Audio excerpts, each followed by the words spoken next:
Híjola, van muchísimos y también aumentando en estos 3 años de este sexenio, y lo que reina es pues la impunidad, y pues a más impunidad, pues obviamente pues a la delincuencia se le hace muy fácil seguir atacando. Gracias, Leopoldo, por estar con nosotros. Muchas gracias por el espacio y un saludo a todo su auditorio. ¿Cuántos periodistas van asesinados en nuestro país en el ejercicio de esta actividad que se está convirtiendo o ya tiene tiempo como de alto riesgo para los mexicanos, para quienes nos dedicamos en nuestro país? Pues desafortunadamente se han asesinado del 2000 a la fecha 145 periodistas en México, posiblemente estos asesinatos vinculados con su labor. Hay que hacer énfasis en esto que estoy mencionando porque la documentación y el registro que hace artículo es a partir de una documentación minuciosa con las propias víctimas, sobrevivientes, familiares, amigos, que nos dicen sobre la posibilidad de que el asesinato tenga que ver con su labor periodística. Por supuesto que han sido asesinados más, y por eso a veces la cifra de compañeros y compañeras asesinadas es más alta.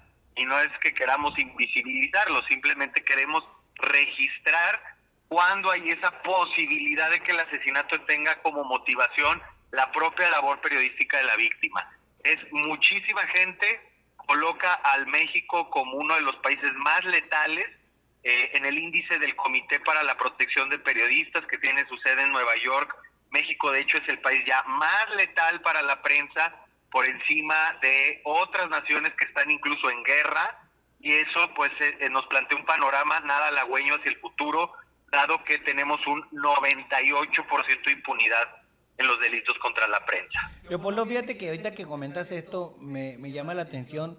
En Sonora hubo algunos crímenes de periodistas que se resolvieron, pero la mayoría de los que se resolvieron, y algunos pondría todavía así como en tela de juicio, que fueron resueltos de la manera correcta, que se hizo justicia, se resolvieron porque no estaban vinculados con el crimen organizado o porque tampoco estaban relacionados con el poder en cuanto al ejercicio periodístico. Es decir, uno que fue un crimen que lo relacionaron con un crimen pasional, otros lo resolvieron, pero había sido una supuesta confusión en la que el colega periodista estaba en el lugar equivocado en el momento equivocado, pero cuando el crimen contra un periodista tiene el tinte de que está relacionado con su ejercicio periodístico, ya sea desde el punto de vista político, del crimen organizado, es cuando quedan totalmente impunes en la mayoría de los casos. ¿Es correcto?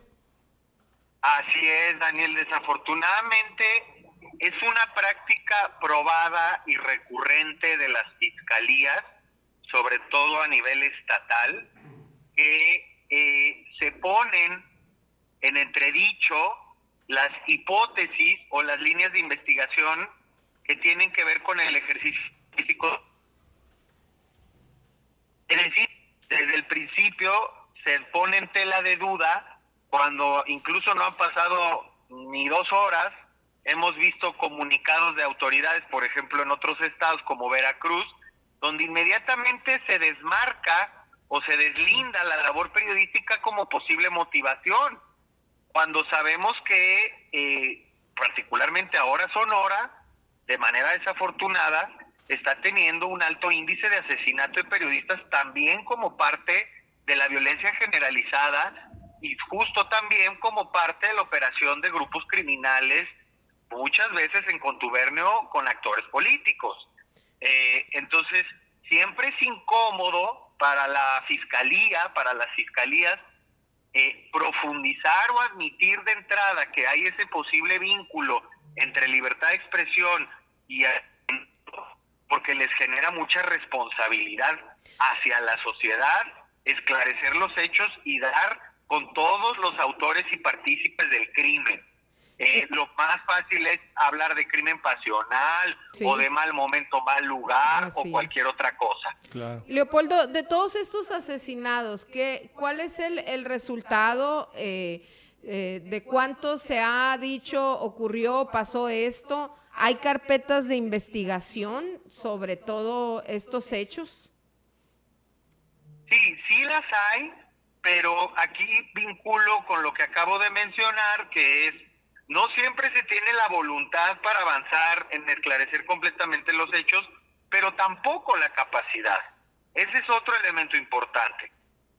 Hay un protocolo homologado para investigar delitos contra la libertad de expresión, aprobado por la Conferencia Nacional de Procuración de Justicia en 2018, al que se supone que se encuentran adscritos todas las procuradurías y fiscalías del país, y que se supone que quieren cumplir con ese protocolo, pero la realidad es que no se están dando ni los insumos, ni el presupuesto, ni el personal suficiente capacitado para poder cumplir en la investigación de este tipo de delitos, que tiene una especialidad y una especificidad importante. Es por eso que es más fácil echar la bolita a otro lado y decir, esto se trató de otra cosa, y aquí no vengan a cuestionar si se trató de su labor periodística, porque no hay capacidad y no hay voluntad. ¿Quién mata a los periodistas? ¿El narco o los políticos? Es decir, las ambos. autoridades, o los dos coludidos. Yo recuerdo que Daniel y yo platicamos muchas veces con Jorge Valdés, perdón. Javier Valdés, perdón. Y él nos dijo en una ocasión que él no le temía al narco, que él le temía a los políticos. Nos los dijo al aire en una entrevista, Javier. No sé ustedes que tengan documentado o si tengan conocimiento, o como dice Daniel, son los dos. Son los dos, aunque hay que hacer una precisión. En el grueso de agresiones que artículo 19 documenta día en día, que por cierto, se agrede a la prensa cada 12 horas en este país, se le amenaza, se le hostiga, se le quita su equipo, se le golpea, se le secuestra y también se le asesina, que es lo más extremo. En la mayoría de esas agresiones son cometidas por funcionarios públicos del nivel estatal y municipal, el 50% para ser exactos. En el universo de todas esas agresiones también se ve muy poquito al crimen organizado como perpetrador, 6%. Pero cuando analizamos a detalle las agresiones más violentas como desaparición, secuestro o asesinatos, efectivamente incrementa de manera exponencial la posible participación del crimen organizado. El tema es que la mayoría de las veces van coludidos con autoridades.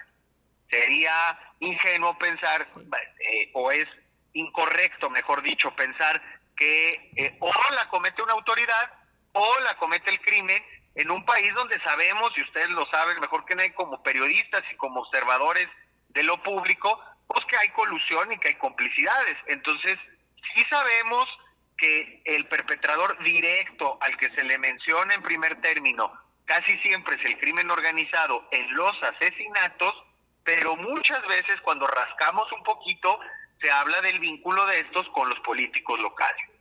Leopoldo, en México, uno de los países más peligrosos, si no es que el más peligroso para ejercer el periodismo, donde las autoridades han fallado en garantizar la justicia, pues incluso las autoridades han arremetido contra organizaciones como en la que tú representas, artículo 19, los ha llamado conservadores, los ha llamado, critica que tengan financiamiento desde el extranjero.